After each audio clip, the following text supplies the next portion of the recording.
tal? Muy bienvenidos. Un nuevo encuentro para compartir juntos 60 minutos a través de La Otra TV. Esta propuesta especial que tenemos la posibilidad de llevar adelante, en la que les mostramos que hacer y vivir otro tipo de televisión es posible. Como siempre, con invitados especiales, con amigos de la casa, con temas realmente interesantes que le van a ayudar mucho, que le van a servir, que los va a poder aplicar y que indudablemente los va a poder utilizar en su vida cotidiana. Estamos llevando adelante esta propuesta y lo hacemos dándole la bienvenida, en este caso, a una amiga de la casa. Está con nosotros Amalia González. ¿Cómo estás? ¿Cómo estás, Mariano? Muy bienvenida, Una alegría, Amalia. un saludo para todos.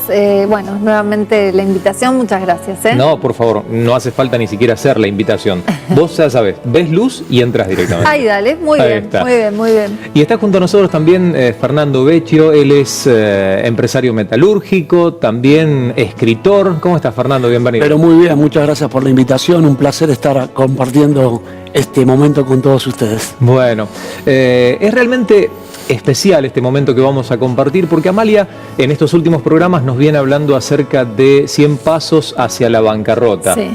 Y Fernando nos propone el libro Mentalidad de Dueño, herramientas para administrar tu futuro. Una nos lleva hacia la bancarrota y el otro nos proyecta hacia adelante. Un bloque interesante tenemos. Vamos a ver qué sale de todo esto. Y bueno, viste que hay etapas de todo tipo en la vida de una persona, ¿no? Hay momentos de altibajos, hay momentos de altos, momentos de bajos, y sobre todo en los tiempos estos, ¿no? Que son de alguna manera bastante inciertos en cualquier lugar del planeta, ¿no? Entonces hay que estar, como una palabra que se utiliza mucho, como reinventándose de alguna manera, ¿no? Ir un poco persiguiendo las cosas, a ver dónde va todo mejor. En este caso de los 100 pasos a la bancarrota, es un libro que, como les contaba otras veces, es testimonial a veces de los procesos que tenemos que atravesar cuando queremos hacer cambios en nuestra vida, que tiene que ver con lo económico, con la actividad, con la vocación inclusive, y no es que tomo una decisión y digo, bueno, a partir de ahora dejo esto y hago lo otro y todo empieza a fluir, sino que todo es un proceso. Llegar a una decisión de cambio es un proceso, y luego comenzar esa nueva etapa de cambio también es un proceso, no es que con solo comenzar ahí se terminó la cosa, ¿no? Quiero decirles, dicho sea de paso, que tanto 100 pasos a la bancarrota como de la fama a la fe, que habla de crisis justamente y de cambios, los podemos encontrar en Amazon.com a partir de ya mismo. Y muchas gracias a todos los amigos que han prestado atención al Facebook y las redes y ya lo han bajado así. Inmediatamente se baja, es muy sencillo y nada caro, también por otra parte. Así que bueno, sería muy bueno. Y es sumarse en definitiva a lo que se viene, ¿no? Porque esta es la nueva tendencia a leer desde una pantalla, ya no en libro de papel, sino leer en un futuro que parecía bastante lejano y que ya está en medio nuestro, ¿no? Sí, Hasta cuestión de adaptarse. Hasta del propio teléfono de uno hoy puede estar también leyendo un libro, o sea que absolutamente. La tecnología ya alcanzó todo. Y hay mucho material, si te metes en editorial SAGP con G, ¿no? SAGP, vas a encontrar muchísimo material para bajar por Amazon.com. Me gustaría, antes de escucharlo a Fernando, con quien nos conocemos, con él, con su señora y su familia hace tiempo, y tenemos proyectado hacer algunas cosas juntos a nivel conferencia sobre estos temas, compartir como algunas preguntas que son como disparadores, como para decir, bueno, yo ¿para dónde puedo enfilar mi vida vocacional? Si es una persona jovencita o ya una persona adulta que necesita hacer cambios porque de alguna manera no le está resultando lo que hace, ¿no? O porque necesita un nuevo comienzo. O porque necesita un nuevo comienzo, porque necesita incrementar sus ingresos, ¿verdad? O porque de algún motivo no tiene más el trabajo habitual y tiene que abordar otro. Entonces yo pregunto estas cosas, ¿no? Acá en el libro, por ejemplo, en la parte que tiene que ver con las cuestiones académicas y con qué herramientas cuento, ¿no? ¿En qué me gustaría trabajar? Por ejemplo, una pregunta, la primera pregunta, ¿qué me gustaría estudiar en la actualidad? ¿No? Preguntas que ustedes se pueden hacer como para decir, un arranque. Bueno, ¿qué me gustaría estudiar hoy? ¿En qué me gustaría trabajar? Porque a lo mejor trabajaste hasta ahora, pero trabajaste en algo que no te gusta y como eso terminó, es una buena oportunidad de preguntarse realmente en qué me gustaría trabajar, ¿no? ¿Con qué cualidades personales cuento y puedo resaltar? A ver, ¿qué reconozco en mí? ¿Tengo paciencia, que tengo buen trato, que tengo entusiasmo, que tengo creatividad, que tengo manejo de internet? Otros, ¿no? Hacerse como la listita de qué habilidades tenés como para decir, bueno, con esto podré arrancar. También meditar, pensar puntualmente, tomarse el tiempo para poder hacer un autoanálisis de la situación personal actual, ¿no? A ver, ¿qué cambios quiero hacer? ¿Cuáles son los cambios? ¿Son económicos? ¿Son vocacionales? ¿Son de qué tipo, no?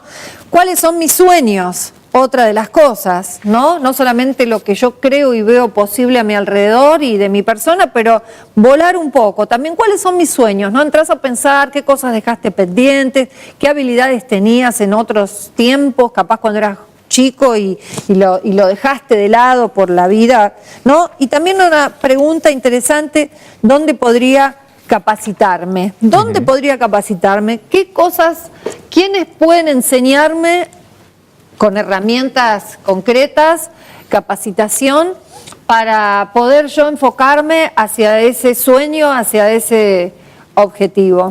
¿Me dejas que Todo te lo va a contestar él. Sí, bueno, lo traduzca en preguntas justamente para que Pregúntame de vuelta. Yo no hablo más, ¿sí? Ahora le voy a escuchar a Fernando que nos diga. La pregunta tiene que ver porque, digamos, el que está más en lo práctico, al ser empresario y desarrollar el día a día, el trabajo en la economía, sos vos. Preguntaba recién Amalia, ¿de qué me gustaría trabajar? Yo te pregunto, ¿uno trabaja de lo que le gusta o en la Argentina de hoy, ¿no? En el mundo de hoy, o trabaja de lo que puede?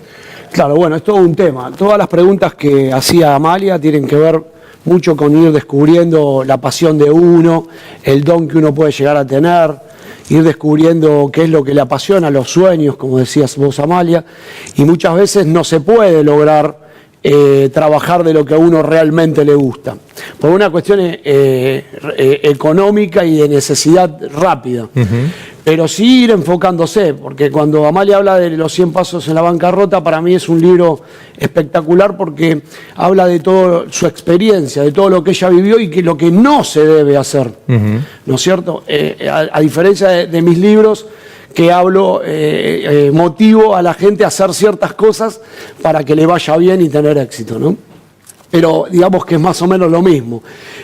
Lo interesante es que todo está muy bueno cuando uno puede ir encaminándose en lo que realmente le apasiona, porque todo es más fácil, todo se hace más ameno, y yo siempre digo que no importa en dónde estés trabajando ahora, o si es algo que realmente no te gusta o no te gusta del todo, seguramente sea el escalón para ir avanzando hacia donde vos querés llegar.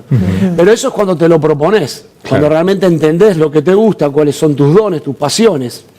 Y creo que todas las preguntas que vos hiciste, Amalia, tienen que ver con eso, con ir descubriéndonos a nosotros mismos.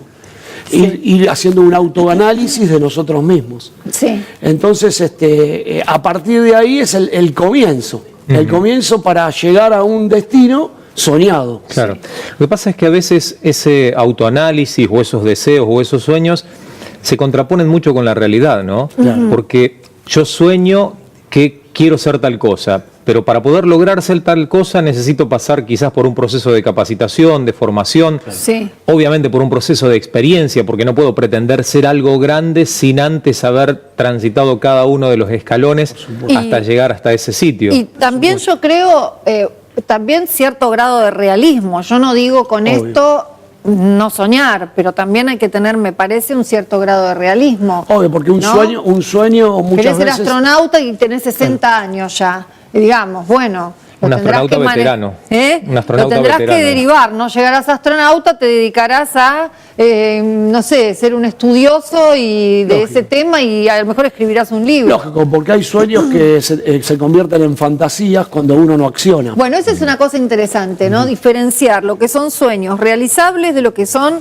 fantasías. Claro. ¿No? La palabra fantasías es muy una pregunta acertada. que vos haces acá en la contratapa del libro. ¿Lograste alcanzar tus metas este año? Claro. O sea, no solamente proyectarse hacia futuro, sino mirar lo que he hecho en el transcurso de este tiempo que transcurrió y hacerme una pequeña evaluación y saber si aquello que el tiempo atrás me tracé hacia futuro, ahora que ya llegué a ese futuro, no sé si se entiende lo que quiero decir, sí, si lo logré, si lo alcancé. Claro, eso tiene que ver con los objetivos. Cuando uno quiere lograr algo, tiene que ponerse objetivos, porque es como ir de acá a Mar del Plata. Yo me voy a Mar del Plata, pero primero tengo que pasar por Dolores. Entonces tengo la necesidad de ponerme objetivos cortos, objetivos medianos y objetivos largos, ¿no? Y ahí hacer una autoevaluación. Si yo le digo a mis hijos que para ir a Mar del Plata tienen que pasar por Dolores, no van a querer. No, ¿por qué? No por la expresión, digo.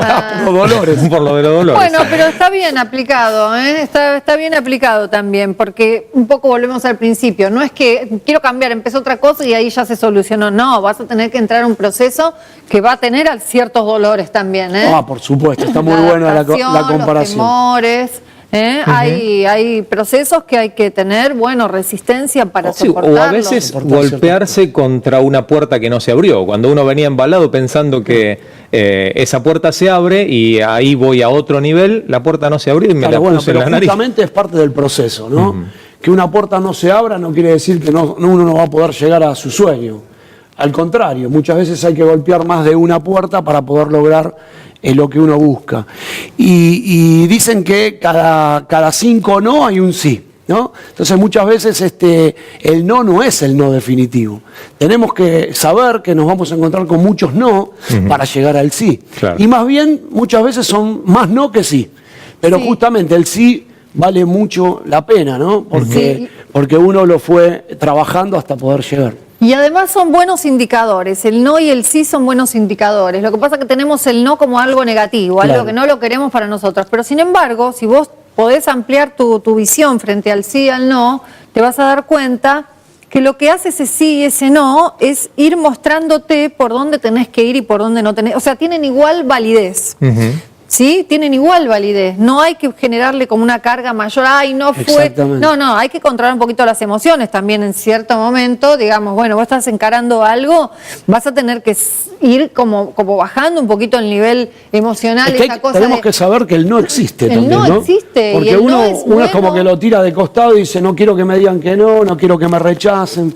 No hay que tomarlo como un rechazo, exactamente. Mientras estoy charlando con ustedes, que son, además de 2 personas exitosas, 2 autores, recordaba el libro de otro autor, el reverendo Omar Cabrera, que escribió el libro Lo positivo del no. Ahí está. Mira. En cuanto a un no que muchas veces se nos presenta en la vida, muchas cosas positivas que nos dejan como valor o como referencia, ¿no? Sí, pero mira, me quedo con esto, está muy bueno y seguramente debe hablar del rechazo el libro del Pastor Cabrera, porque el no se relaciona con un rechazo y eso ya tiene que ver con una sensación personal, no es que el no es un rechazo. Lo que pasa es que, lamentablemente que hay que manejarlo eso, ¿no? Pero yo creo que las cosas se empiezan a manejar cuando uno empieza a tomar conciencia. Por ejemplo, esta charla. Yo si estuviera en mi casa y tengo este conflicto, lo estoy escuchando y ya me posiciona en otro lugar. Pero claro, desde el entendimiento. Desde el entendimiento. Desde el poder comprender que la vida no es tan fácil como uno cree y que definitivamente uno puede lograr sus metas si realmente se lo propone. Que es un poco mentalidad de dueño, ¿no? Mentalidad de dueño habla de cambiar nuestra forma de pensar. Claro. Y que en definitiva, dentro de ese cambio, de romper esos paradigmas, de entender que a veces tenemos mandatos que nos mandan por un camino equivocado, ¿no? Poder abrirse, abrir tu mente y abrir tu corazón, ¿para qué? Para poder encontrar nuevas salidas, nuevos caminos. ¿Es difícil tener una mentalidad de dueño, cambiar de mentalidad de empleado o de gente que siempre recibió órdenes a tener esa mentalidad de dueño que vos propones en el libro? Mira, no es difícil, es solamente darse cuenta de que uno tiene un potencial por descubrir. Muchas veces, ¿qué es un potencial? Es algo que todavía uno no descubrió, es un potencial, es algo escondido. Está latente, pero está latente y no que apareció. Claro, exactamente. Son esos libros que no se escribieron todavía, esas canciones que todavía no se cantaron. Son un montón de cosas que todavía no fluyeron. Como por ejemplo lo que me pasó a mí con el libro. Yo nunca pensé ser escritor. O sea, mi vida fue de ser metalúrgico, empezar a trabajar desde chiquito con mi papá. Después, bueno, mi papá falleció, seguimos nosotros, la familia, los hermanos, con el emprendimiento. Lo sacamos adelante, lo pudimos seguir haciéndolo funcionar y cada vez mejor. Pero un día descubrí, cuento rapidito cómo, ¿no? Porque justamente hay gente que por ahí dice, ¿y cómo descubro mi potencial? ¿Y cómo sé lo que me apasiona? ¿Qué es lo que me gusta? Y justamente leyendo, aprendiendo, yendo a conferencias, sí, mirando un programa como este. Escuchando historias de otros. Escuchando historias de otros. Porque cuando vos escuchás historias de otros, te vas a dar cuenta que a todos más o menos nos pasan las mismas cosas. Entonces la persona, a lo mejor por un prejuicio, por temor, por autocrítica, por lo que sea, se encierra con lo propio y cree que es al único que le están pasando, al único que las cosas se le dicen no, claro, o que no le salen de una. No, esperá, empezá a escuchar un poco las historias de todos y vas a ver que son muy parecidas, que todos tenemos no. Lo bueno de eso es cómo cada uno le puede hacer frente a la misma situación, a la misma adversidad o al mismo no. Quizás a vos te frustró, a él lo potenció. Claro. Claro. Sí. Y está muy bueno, hay un capítulo en uno de los libros que dice aprender de los errores, ¿no? Y vos sabés que yo descubrí realmente, tomé conciencia de aprender de los errores, o sea, uno lo viene escuchando, ¿no? Hay que aprender de los errores, hay que saber que si te equivocaste, aprender de eso. Y lo terminé de descubrir cuando en nuestra empresa certificamos una norma que se llama la norma ISO. La norma ISO habla de llevar calidad al cliente, ¿no? de hacer el producto, el mejor producto confiable al cliente. Y dentro de todas las pautas que tiene la norma, hay una parte que habla de una nota que se hace, una planillita que es de no conformidad, o de acción correctiva. Esa planillita se llena con los errores que vos vas cometiendo cada día. Entonces, pero no para echar culpas. Eso en la misma realidad de la fábrica. En la misma realidad, el día a día. ¿Los empleados o los gerentes? ¿O el día a día. Entonces, a partir de ahí uno puede ir descubriendo cuáles son los errores para después en una reunión posterior aplicar las cosas necesarias para que no vuelva a suceder y aprender de eso para que no se vuelva a repetir. Les propongo hacer una pequeña pausa. Estamos charlando, tenemos un programa muy interesante, Fernando Vecchio, Amalia, Armando te iba a decir, ya te rebautizaba. Está bien. Amalia González con nosotros. Esto es La Otra TV, quédense ahí, ya seguimos.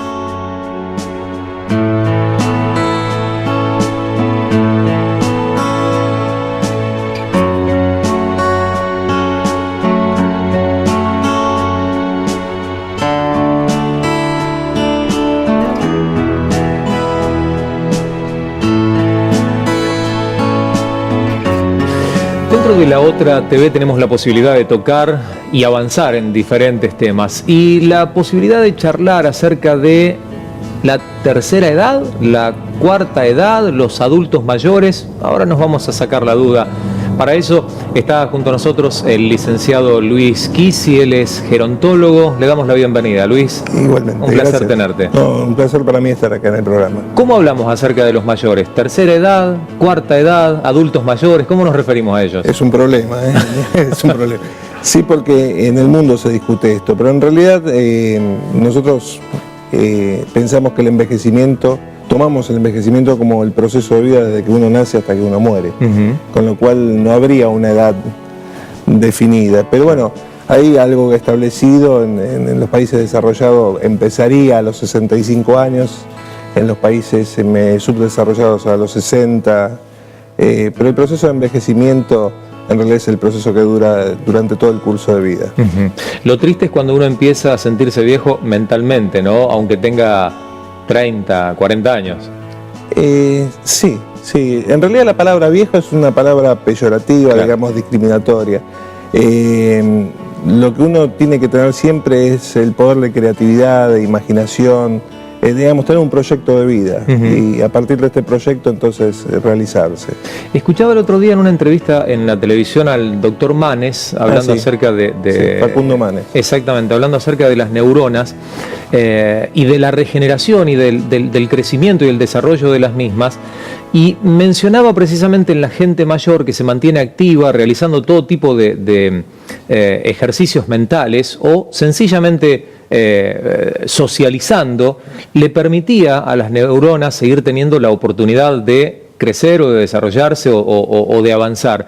Lo triste es cuando uno entra en esa pasividad que muchas veces genera la jubilación, uno llama al jubilado pasivo, y cuando esa pasividad llega a la vida, ahí mentalmente y biológicamente se empieza a deteriorar. Bueno, hay varios aspectos. La persona es, digamos, una unidad integral, digamos, hay un aspecto bio, un aspecto psico, un aspecto social, hay un aspecto ambiental, también hay un aspecto espiritual.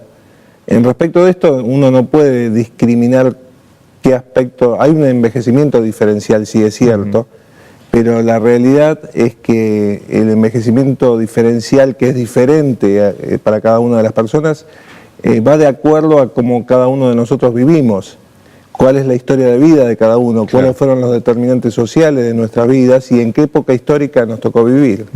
Entonces, bueno, en realidad el hecho de sentirse o no sentirse viejo, de tener o no tener proyectos, tiene otros determinantes que son un poco más complejos. Claro. Ahora hay un detalle que mencionar y que es muy cierto. La calidad de vida de la gente, dada por los avances de la medicina, por la tecnología, indudablemente se va haciendo cada vez más grande, más larga. La gente vive más tiempo. La sociedad, el mundo actual, Argentina, si querés, para limitarnos a nuestro país, ¿le da inclusión a ese adulto mayor, a esa persona que, por cuestiones lógicas del mundo actual, vive más tiempo que el que se vivía hace 50 o 100 años atrás? Bueno, el otro día, me río porque el otro día estábamos en Cancillería haciendo el cierre, presentando el congreso que vamos a hacer, que después, si vos me permitís, lo voy a anunciar. Sí, por favor. Haciendo el cierre de la Confederación de Jubilados y Pensionados, comentábamos que si pensamos que todos nosotros estamos viviendo algo así como 35 años más que nuestros tatarabuelos, es como agregarle una vida adulta a la vida que promedio vivían ellos.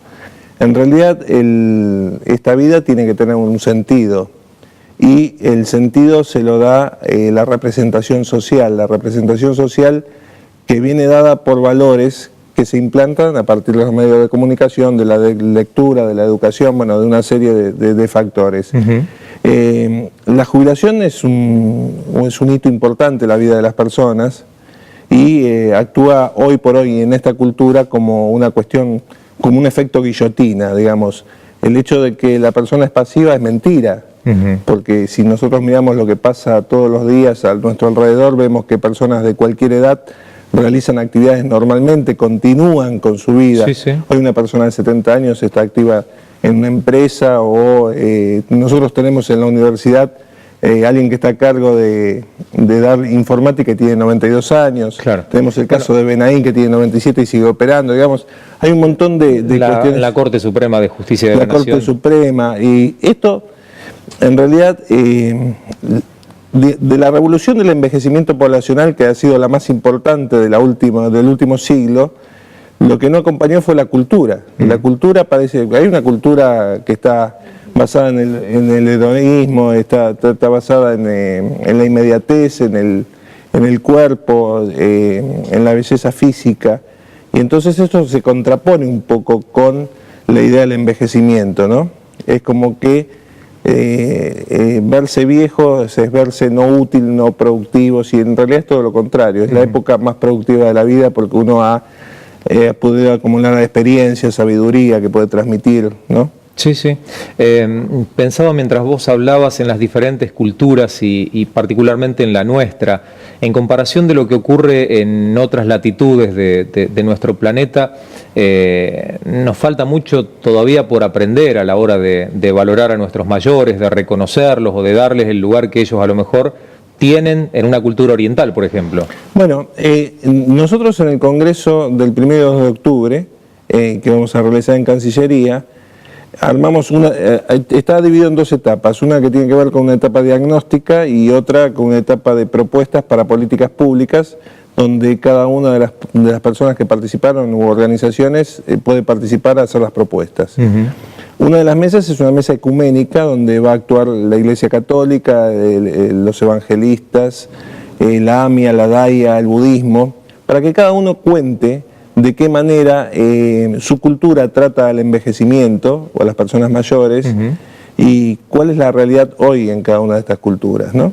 Es cierto que hay diferencias, hay muchas diferencias, pero en este mundo globalizado y mercantilizado de alguna manera, el envejecimiento poblacional, salvo en raras excepciones en el mundo occidental, es tratado de una manera marginal. ¿Y qué tenemos que cambiar para darle a nuestros viejos, con cariño, el lugar que ellos tienen que tener? Bueno, creo que primero tenemos que cambiar nosotros mismos. Claro. Porque, detalle, ¿no? Sí, la representación social la termina definiendo uno, finalmente se termina creyendo esta representación social y viviendo en función de esto. Vos recién decías respecto de qué pasa en la Argentina. En la Argentina es uno de los países más envejecidos de Latinoamérica, es el tercero, después de Cuba y Uruguay, y desde el punto de vista de la protección social, es el que más protección social tiene. Digamos, en este país, las personas mayores tienen una obra social, tienen la pensión o la jubilación, están protegidos. Pero no tienen inclusión, no tienen participación real. Claro. Y esta participación es la que nosotros estamos fomentando. Porque si nosotros pensamos que uno de cada 3 electores, por ejemplo, es una persona adulta mayor, entonces ellos tienen el poder de definir los destinos de todos nosotros. Y sin embargo, no es lo que está pasando. No participan tanto como debieran. Sí, sí. En términos electorales, incluso hasta la ley los desobliga, pasados los 70 años de edad, de poder ir a sufragar. Y muchos hasta consideran que, como no tienen la obligación, no van. Y no se dan cuenta, como vos recién mencionabas, ¿no? La fuerza y el poder que tienen si justamente concurren a las urnas con un criterio, con un concepto, pueden terminar definiendo a favor o en contra una elección. Por eso hay que trabajar mucho en que todo este sector de personas mayores puedan autodeterminar su destino, puedan ser partícipes reales de las decisiones. Y tienen que empezar, por supuesto, con ellos mismos. Claro. Dentro de su familia, dentro de su vínculo social más inmediato, dentro de la sociedad. Contame un poquitito acerca del congreso que mencionaste que va a tener lugar dentro de poco. Bueno, es un congreso particular porque está impulsado por personas destacadas del ámbito de la geriatría, de la gerontología, pero también está impulsada por organizaciones. Es un foro interdisciplinario. Nosotros tenemos un concepto de una mirada respecto de la vejez, como te decía antes, en forma integral. La persona no es solo lo bio, solo lo psico, solo la parte social, sino que es una unidad. Hay que tener una mirada holística respecto de la persona. Claro. Y en función de esto armamos un foro interdisciplinario. Es decir, nuestro foro está compuesto por ingenieros, por abogados, por médicos, por psicólogos, por gerontólogos, por unos arquitectos, porque hay que reformar también la ciudad para que sea accesible. Es cierto. Y entonces, este espacio que estamos construyendo, en realidad tiene como sentido la inclusión y la modificación de esta representación social que antes te decía. En función de esto, lo que nosotros queremos para que esto sea realmente lo que estamos impulsando es que las personas participen en estas propuestas. Y todo este peregrinar de hacer participar las organizaciones de jubilados, de pensionados, las organizaciones sociales, todas las ONG, no es una iniciativa que parte del Estado o que parte de una política en particular. Tenemos un abanico, como te decía, desde las profesiones religiosas, que están todas, los partidos políticos fueron todos invitados, o sea, la sociedad en su conjunto va a participar del Congreso y sobre esto vamos a tratar de elaborar propuestas que sean sustentables y que puedan atravesar cualquiera de estas características que te mencionaba antes, ¿no? ¿El Congreso va a tener lugar cuándo y dónde? Va a ser el 1 y 2 de octubre, se va a realizar en la Cancillería Argentina. Nosotros venimos trabajando, se realiza en la Cancillería Argentina porque venimos trabajando con las organizaciones sociales en el Consejo Consultivo de la Sociedad Civil impulsando todo lo que tiene que ver con los derechos de las personas mayores. En la última reunión de presidentes, la reunión política del Mercosur, el 17 de julio pasado, pudimos incluir la declaración de la OEA que llama a una convención internacional respecto de los derechos de las personas mayores. Así que bueno, en este sentido lo hacemos en Cancillería, en el Palacio San Martín, 1 y 2 de octubre, desde las 9 de la mañana hasta las 6 de la tarde. Ahí está. Pensaba y algo mencionabas vos, pero según tu criterio personal, ¿cuáles son aquellas políticas públicas en las que habría que avanzar para, bueno, brindarle el espacio, la adecuación, el ámbito, la legislación también, si se quiere, a los mayores? Bueno, la legislación existe y tratamos de tener herramientas vinculantes como esta convención que te mencionaba para los sectores de personas mayores que son más vulnerables. Ahora, respecto de este tema, de lo que vos me preguntabas recién, de las políticas públicas, las políticas públicas en general apuntan a las necesidades, o sea, a problemas que afectan a mucha cantidad de gente. Claro. Estos problemas hoy existen y son muchos, pero para que se ponga en la agenda pública y después podamos discutir una política pública, tenemos que tener conciencia del problema. Claro. Y el primer paso entonces es crear en la sociedad esta conciencia, ¿no? Digamos que, te doy un ejemplo sencillo, subo un colectivo y está por subir una persona mayor y yo le grito al colectivero, mire, apúrese porque no llego al trabajo. Claro. Entonces, es cierto que esa persona también tiene el mismo derecho que yo a viajar y que esta persona por ahí necesita más que yo viajar. Sin embargo, no tengo conciencia de establecer una política pública respecto del transporte para que esa persona tenga accesibilidad a los medios comunitarios o de salud como los tengo yo. Y considerar que uno también en algún momento va a llegar a viejo y que irá a tomar algún colectivo y algún joven le gritará al chofer que se apure. Esta es la cultura de la inmediatez que yo te hacía referencia antes. Si yo no me veo en el tiempo, es imposible que tenga conciencia de esto. Veía el otro día un interesante informe, no sé si lo habrás visto o no, en Estados Unidos, en California, en un campus universitario en donde hay un geriátrico que a su vez pusieron en marcha una experiencia de desarrollar un jardín de infantes. Y mientras los chicos desarrollan sus actividades cotidianas, mientras aprenden y juegan y cantan y hacen todo lo que habitualmente hacen en un jardín de infantes, están en contacto permanente durante esas 4 o 5 horas con esos abuelos. Y la experiencia es absolutamente rica, en base a ese artículo que leí, para los chicos y también para los grandes.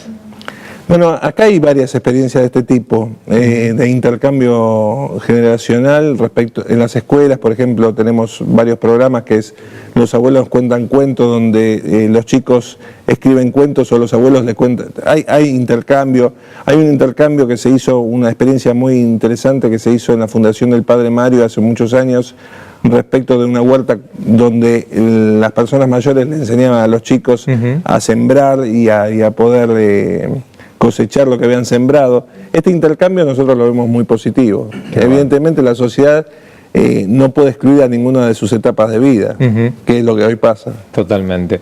Luis, queremos agradecerte este rato que compartiste con nosotros en el programa. Gracias por la posibilidad de concientizar a mucha gente, a nuestros televidentes, acerca de la importancia que tienen los adultos mayores en nuestra sociedad. No, gracias a ustedes por invitarme.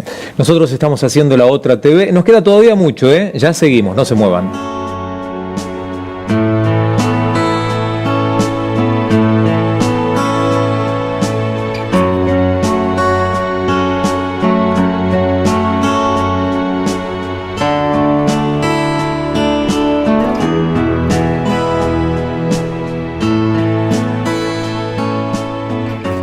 Volvemos a nuestro living especial junto a Amalia González, a Fernando Vecchio, y le damos la bienvenida a Juan Manuel Sara. Él es ex jugador de fútbol. ¿Cómo estás, Juan Manuel? Bienvenido. Gracias, muy bien. Gracias a Dios, muy bien. ¿Jugaste al fútbol dónde, por ejemplo? Tenía un rato largo. Bueno, contame. Fueron 20 años de carrera, empecé en Almirante Brown, jugué en Nueva Chicago y después me fui a la República Checa, jugué en Paraguay, en Cerro Porteño, en Escocia, en Inglaterra, en Italia, España, en Suiza, en México. No te quedó nada. Huracán y Ferro, sí, jugué en 12 países creo. Muy bien. Fue largo, 20 años. Tremenda la experiencia, ¿no? Hermosa, la verdad que una experiencia hermosa de poder hacer lo que a uno le gusta y que te paguen encima. Y conocer culturas y... Pero no llegabas ni siquiera a adaptarte a la cultura porque ya me iba. Claro. No, en algunos lados estuve, en Escocia estuve 3 años, en otros lados estuve 1 año, 6 meses. Y según la experiencia. Actualmente, ¿a qué te estás dedicando? ¿Qué es lo que estás haciendo? ¿Cuál es tu proyecto? Mientras hacía mientras jugaba, hice el curso de entrenador. Me apasiona esto del fútbol y bueno, me recibí, estuve entrenando en River, en las inferiores, 1 año, y ahora iniciamos una empresa que se llama B Fútbol, junto con Lionel Pipa Gancedo y otro amigo más, y se habla mucho de que el fútbol está mal, ¿no? De que hay una necesidad de cambio. Yo creo que la sociedad, pero bueno, el fútbol está dentro de la sociedad y nadie hace nada. Entonces nosotros dijimos, bueno, vamos a dar un paso y bueno, creemos que el deportista tiene que crecer con la persona, porque si crece el deportista, vemos casos de muchísimos que ha crecido el deportista y la persona ha quedado acá. Claro. Entonces nosotros creemos que tienen que crecer juntos. Los valores que son muy importantes y bueno, por eso creamos esta empresa y estamos dando nuestros primeros pasos. Y por ejemplo, esta empresa, ¿dónde se puede aplicar? ¿Solamente al terreno futbolístico, en algún otro deporte? No, tenemos el otro socio tiene una empresa en Estados Unidos sobre desarrollo de liderazgo y también vamos a esa área, ¿no? de desarrollar el liderazgo, de crecer, como te decía, acompasadamente el deportista y la persona. Claro. Pero nosotros buscamos crear espacios de capacitación, ya sea para entrenadores, para jugadores, o mismo ir a empresas, ¿no? Y dar charlas sobre esto. Muchos lo han hecho, Bianchi, muchísimos deportistas han ido a empresas a dar charlas. Para eso, Fernando, ¿habrá que tener una mentalidad de dueño? Sí, por supuesto. Qué lindo que cada uno en su rubro, por decirlo de alguna manera, pueda aportar a la sociedad valores, ¿no? Creo que eso es fundamental, porque si no, se muere en el negocio mismo nada más. Claro.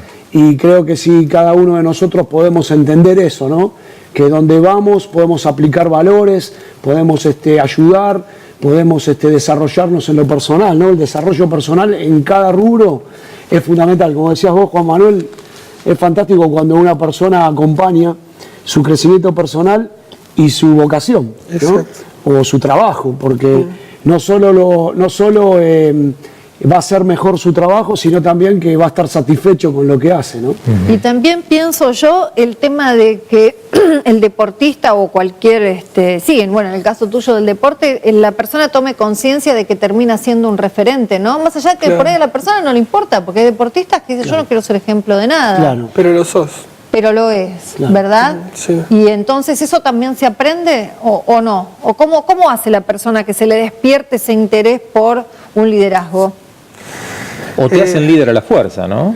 Porque, como decía ella, te ponen como referente y te empiezan a seguir, te admiran.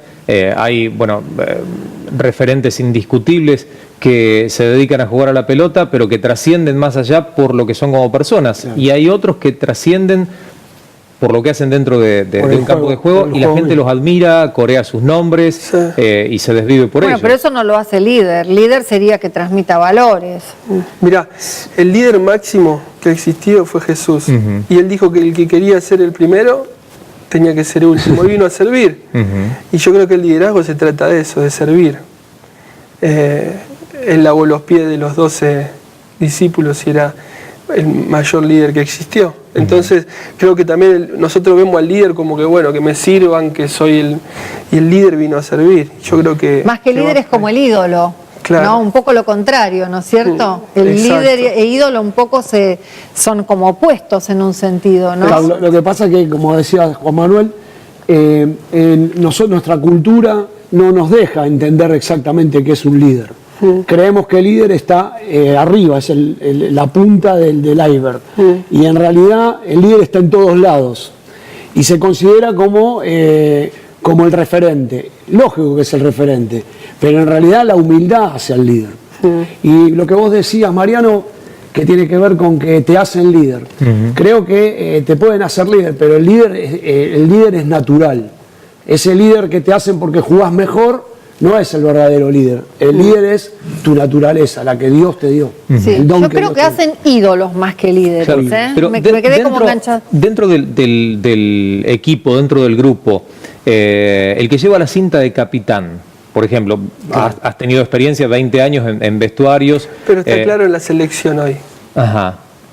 Vos decís que el que lleva la cinta no es el que debería ser el capitán y hay otro que no, sí. Pero es claro, o sea, Lionel Messi lleva la cinta porque es el más grande de todos como jugador, pero todos sabemos que Mascherano es Mascherano es el líder. Bueno, recientemente estuve en la ciudad de San Lorenzo, en donde se desarrolló una feria del libro y se presentó justamente el libro El Jefe, se llama, un libro dedicado a Mascherano, que ¿no? habla de liderazgo, ¿no? Exactamente. Pero ya el nombre de por sí ya lo dice todo. Y en el caso de, no, que traes el caso de un Messi que nos encanta, por supuesto, pero digamos, eso depende de la voluntad. La persona no quiere ser líder, no le interesa, quiere meterse en su tema específico y no ser un líder, por ejemplo. Yo creo que se nace, ¿no? Ah. Es difícil hacer un líder, me parece. Se nace y también se hace, las dos cosas, porque uno puede tomar herramientas de crecimiento personal para poder potenciar ese liderazgo. Pero el carácter... Pero en realidad se nace. Sí, se nace.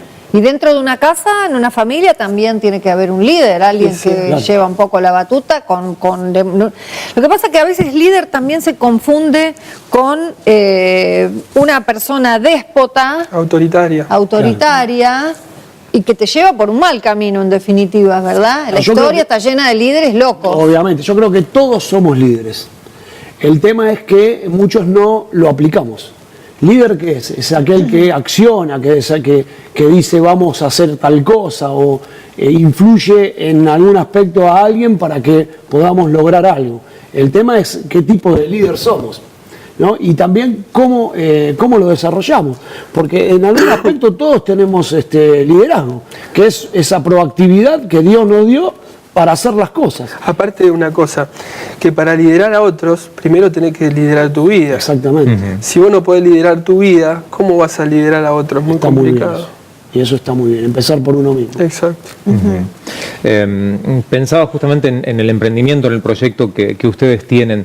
¿Existe la posibilidad de contactarlos? ¿La gente los puede ubicar en algún lugar, en algún sitio, para llamarlos, para tener alguna referencia, para pedir asesoramiento en base a lo que ustedes hacen? Tenemos la página nuestra es una comunidad donde ellos se pueden registrar y donde subimos contenidos obviamente de fútbol y donde podemos crecer todo, porque la idea es esta, uno también tiene que crecer. Yo no vengo acá a enseñar, obviamente puedo enseñar cosas, pero también tengo mucho para aprender. Y la idea es esa, la comunidad es www.bestfootball, bestfootball en inglés, fútbol en inglés, .co, que es de community. Ajá. Y después tenemos el Facebook, que es Best Football Art. Y bueno, después por ahí dejo los teléfonos ahí que puedan contactarse. Yo aparte soy entrenador de fútbol y mi pasión es poder volver a dirigir, ¿no? Y sé que se va a dar y que en los tiempos que sean se va a volver a dar. Me gusta el campo, me gusta estar, me gusta enseñar, me gusta lo de la relación con los jugadores. Yo creo que se puede influir mucho desde ahí adentro, ¿no? Viste que hay una camada de nuevos directores técnicos muy jóvenes, muy emparentados con la edad que vos tenés. Y muy capaces.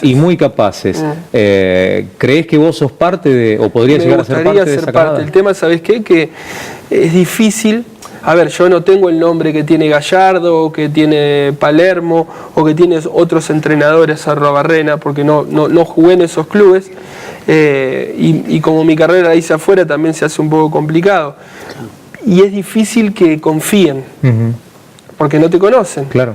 Entonces nada, uno está buscando eso, que puedan confiar en uno y que le den la posibilidad. No tengo dudas que cuando la tenga va a ir todo bien. ¿Y qué haces para, ya yendo un poco al tema que veníamos, ¿no?, de antes, los cambios y cómo los abordás, ¿no? ¿Cómo, por empezar te quería preguntar, viste estas carreras que son tan fuertes, ¿no? El deporte, a veces lo artístico también, ¿no es cierto? El hecho de que ese corte, ¿a qué edad tuviste que dejar? A los 36. Jugaste bastante. Hace 2 años, sí. Jugaste bastante. Sí, pero a ver, yo lo emparento mucho con lo que es lo artístico, porque vos como actriz te llamaban, esperás un llamado a ver si... O las chicas modelos que también Claro. tienen un límite, ¿no? Los chicos modelos tienen un muy límite. Esperás un llamado a ver si conseguís trabajo, hoy sos el peor, mañana sos el mejor, esto es así, es muy complicado la vida del futbolista. Si no es como un trabajo que vos haces un producto y lo haces durante toda tu vida, lo vendés y listo. Tiene toda ¿Sabes lo difícil una que es atmósfera. encontrarte a hacer un gol en la tapa del diario y el otro fin de semana tenés un 3 de Claro. calificación? Claro. ¿Cuál sos vos?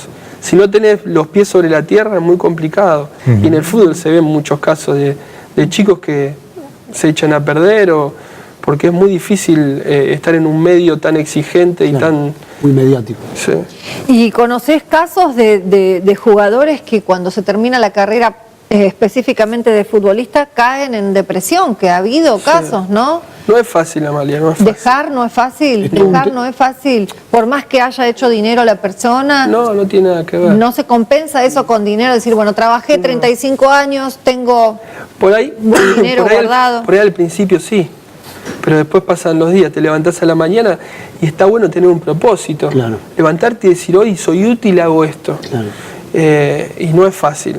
no es más en fácil. el varón, Más allá ¿no? del Porque la dinero. mujer compensa un Claro. poco más con la familia. Porque el varón es el proveedor, ¿no? Claro. Uno se quiere sentir el proveedor de la familia. Y más allá que puedas haber hecho un colchón económico, es el día a día decirte, bueno, hoy me siento útil, hoy quiero dar, quiero sentirme vivo. Sí. Y es difícil cuando hiciste lo que amaste tanto tiempo. Por ahí encontrás algo. A mí el ser entrenador me apasiona tanto como jugar. El tema es encontrar el lugar donde. ¿Vos ya venías gestando un poco la idea de ser entrenador mientras que jugabas? Sí, lo que pasa es que yo tuve que dejar igual ya tengo una edad avanzada, pero Sí. las rodillas me dijeron basta. Ah. O sea, no fue una decisión yo decir, bueno, ya me harté del fútbol, sino que fue... Medio Sí. obligado. No podía seguir. Ya las rodillas las El tengo. desgaste. ¿Y en qué momento de tu vida o de tu carrera profesional te diste cuenta que había alguien que consideraba que había un propósito por desarrollar en tu vida? ¿Cuándo te encontraste con Jesús y a partir de ahí tu vida cambia? Fue en Paraguay, en el 99, Ajá. en una de las concentraciones. Yo jugaba en un club muy grande que es Cerro Porteño, es como Boca acá. Y yo tenía esos problemas, la presión del fútbol. A mí me costó mucho pasar de amateur a profesional, me costó muchísimo. Entrar a la cancha y tenía como ataque de pánico. ¿Qué edad Cuando me en pasaba... ese momento? Cuando Ataques de pánico y todo eso. No, y tenía 18, debuté a los Jovencito. 17 años en primera, 17, 18 años. Y era duro, porque pasás a jugar por pasión a jugar por dinero. Claro, presión, por con intereses. presiones. Y juegan Almirante Brown, que es una hinchada también bastante complicada. Y me costó mucho esa adaptación. Todos hablaban muy bien de mí, pero no pude plasmarlo en los primeros años como profesional. Y busqué un montón de cosas, a ver. Las cábalas, iba gente que me tirara las cartas, buscaba donde podía, hasta que me encontré con Jesús, un compañero mío que leía la Biblia, era cristiano, me empezó a compartir. ¿Quién era? Se llama Sergio Recalde, un chico argentino que es misionero, está en misiones. Y nada, me empezó a compartir. Yo, la verdad, Dios hasta ese momento no tenía ningún lugar en mi vida. Y justo a mi mujer le regalan unos Nuevos Testamentos en el centro de Asunción. Y cuando llego me muestra que son las casualidades que no existen, ¿no? Causalidades. Causalidades Los que Dios propósitos de tiene. Dios. Y empecé a leer el Nuevo Testamento y ahora me enamoré de Jesús. Y cuando entendí el amor de Él por mí y entendí el significado de la cruz, ya no pude darle más la espalda. No pude seguir viviendo igual. Me cambió la vida, ¿no? ¿Y notaste cambios? ¿Se te pasó Sí. esa ansiedad y ese...? Hay un versículo que está en Mateo, ¿no? Que dice, venid a mí todos los que estáis cargados y cansados, que yo os haré descansar. Lo hice mío, ¿no? Y ya no confiaba en por ahí lo que me ponían, una cintita roja, sino que el dueño de este mundo era mi papá, así que más tranquilidad que esa. Antes de No digo, a ver, que no haya tenido problemas, pasé por 1000 cosas Seguro. en el medio, pero Dios no nos promete que todo va a ir bien, pero sí que va a estar siempre a nuestro lado, ¿no? Decía antes de salir al aire, nos contabas que hoy tenés la posibilidad de estar a cargo de los atletas de Cristo de acá de... Atletas cristianos. Atletas cristianos. Sí, nos reunimos los lunes. Uno trata de dar, viste que te dije este chico que compartió conmigo, bueno, hoy me toca estar del otro lugar y compartir yo. Todas las disciplinas, no solo fútbol. No, todas las disciplinas. Claro. Dios nos da talentos, nos da dones y tenemos que usarlo para su gloria. Nuestra vida acá es pequeña, ¿no? Y tenemos que vivir mirando en la eternidad. ¿Dónde se reúnen, Juan Manuel? En Floresta, en Remedio Escalada y Segurola. ¿Qué es un...? Es una iglesia que nos prestaron, sí. Ajá. ¿Y cómo es, por ejemplo, para la gente que no conoce el hecho de una reunión llevada adelante por deportistas o ex deportistas o gente vinculada al deporte? ¿Qué hacen? ¿Juegan a la pelota mientras...? Es diferente porque a veces en las iglesias no te entienden, no saben las presiones que pasa uno. En estos lugares uno puede contener, sabe cuando el deportista está mal porque no lo citaron, porque no juega, porque está lesionado, porque pasamos por las mismas cosas. ¿Quién puede entender más a una actriz que vos por ahí? Claro. Porque estuviste ahí. Claro. Yo puedo entender a un jugador y por ahí vos no entendés. Vos decís, pero pará, si estás bien económicamente, ¿por qué te haces problema? Y uno puede entender el porqué de las cosas. Hacer de un problema una fortaleza, ¿no? Exacto. Hacer de tu vivencia la fortaleza. Eso está muy bueno. Poder ayudar. Y yendo al tema de... No, perdóname. El conductor es él, les digo. No, pero yo de metida, ¿no? Están todos invitados, por supuesto, para participar y para opinar. Pero quería preguntarle a Juan Manuel acerca de su familia, porque él hablaba acerca de quién te entiende, quién te contiene, quién está a tu lado, quién te banca. Yo creo que nadie mejor que, en el caso del hombre, la esposa... Claro. Y viceversa, ¿no? Tu esposa, contaste, le entregaron esos Nuevos Testamentos mientras a vos te hablaban de Dios en otra parte. Tengo entendido que tenés hijos y que incluso tenés un chiquito adoptado de Haití. Sí. Contame un poquitito acerca de tu familia. Sí, mi mujer y tenemos 3 hijos, dos biológicos y uno que adoptamos. Era un sueño de mi mujer de chica de adoptar.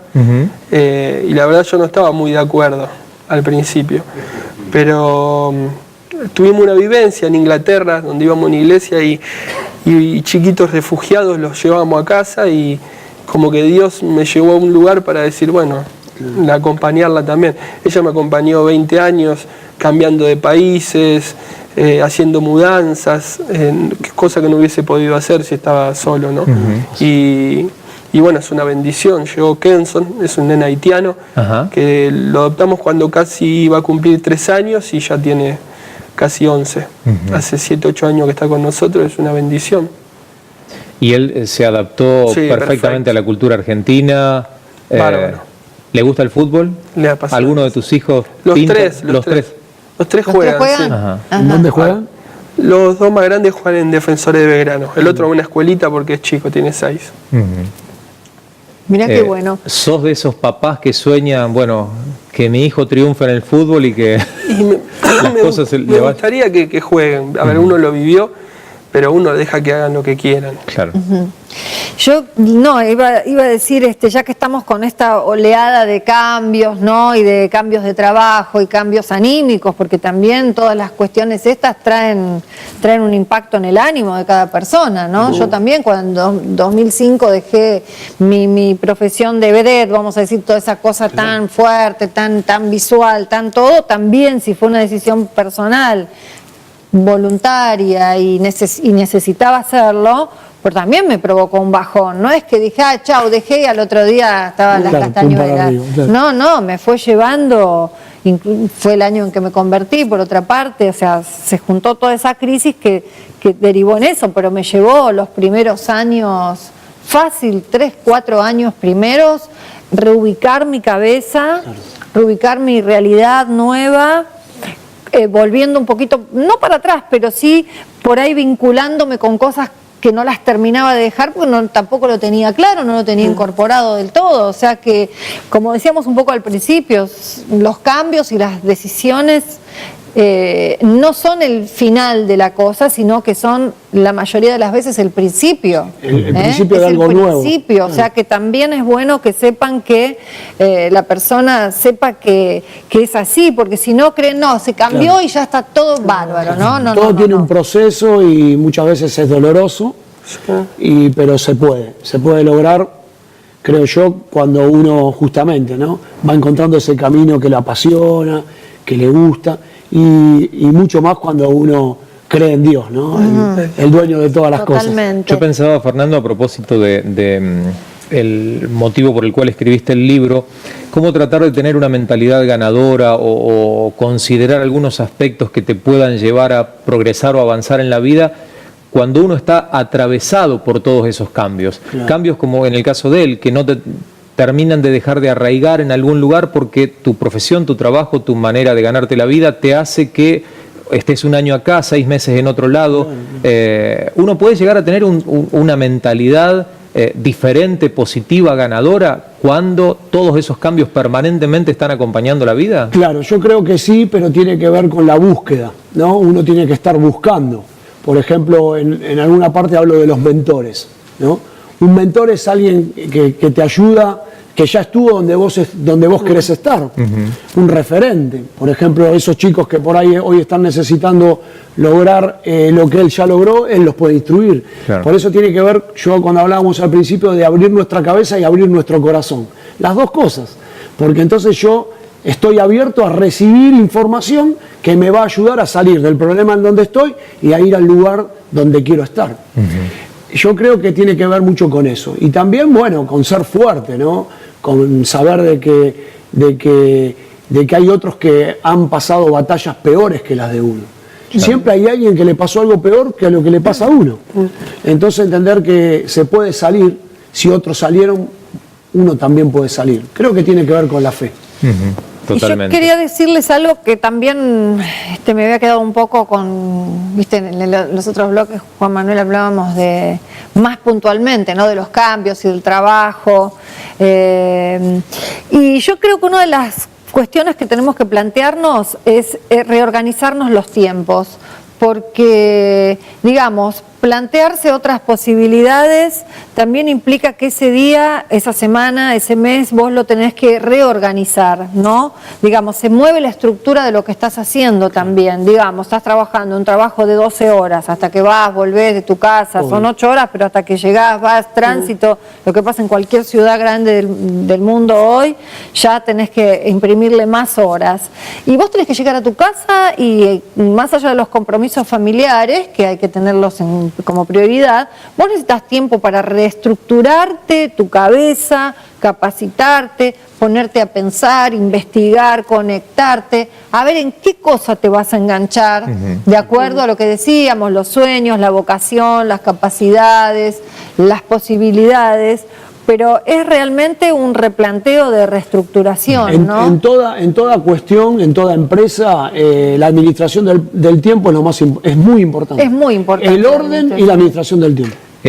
Tenemos un tiempo muy limitado porque lo estamos administrando para poder llegar al final. Así que les pido brevemente un saludo para despedirse. ¿Dónde consiguen la gente, por ejemplo, tu libro? Mi libro en todas las librerías del país. Es de Empresa Activa, Ediciones Urano, así que lo pueden conseguir en cualquier librería y contactarse conmigo cuando quieran en contacto@fernandovecchio.com.ar. Recordame, Juan Manuel, cómo la gente se pone en contacto con tu empresa. Sí, me puede escribir a mi mail que es jmsara@bestfootball.com, ahí me pueden escribir. Yo no escribo libros, no escribí libros todavía. Por ahora, pero lo vas a escribir. Por ahora. Y lo tuyo, Amalia, en Amazon.com. No, Amazon.com consigue los libros, pero si no, Amalia Yuyito González, página oficial del Facebook. Si no usas Facebook, te metes por el Google y entras igual. Hoy, si no nos encuentran, no están con la tecnología. Hoy, mirá, me falta que te atienda el teléfono de casa, desde casa. Hasta aquí llegamos con La Otra TV del día de hoy. Queremos agradecerles por la compañía, por este tiempo que compartimos juntos. Nos encontramos en breve. Muchas gracias.